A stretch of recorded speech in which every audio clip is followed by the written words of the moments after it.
Waking up before my kids to pray, starting with the verse of the day. Today's devotional is titled Refreshed.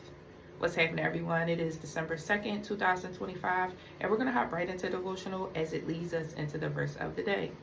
Do you know someone who constantly pours themselves out? They're generous with their words, unselfish with their time, and open-handed with their money. And yet, somehow, they always seem to have more to give. Well, this leads us into the verse of the day that comes from Proverbs chapter 11, verse 25. It says, "The generous will prosper. Those who refresh others will themselves be refreshed." This verse from the author of Proverbs traditionally is attributed to King Solomon.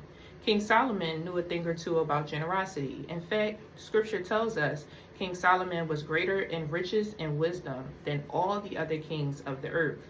But he was also generous, spending years of his life funding and building the temple in Jerusalem, as well as sharing what he had learned with others. Some of the unhappiest people on earth are stuck in the cycle of selfishness.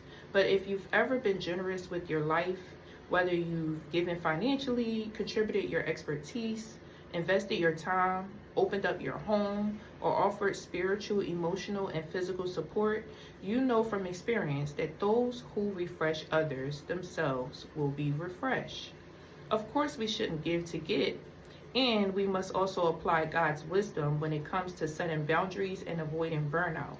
But Jesus is the king of an upside-down kingdom where the last will be first, the greatest will be a servant, and those who give up their life will save it. Jesus even told a story of a poor woman who gave more than anyone else because she gave everything she had. You don't have to be rich to be generous. You just need a heart that is willing to serve. So today, instead of a scarcity mindset, let's have a mindset of abundance. Our God has unlimited strength, power, and resources.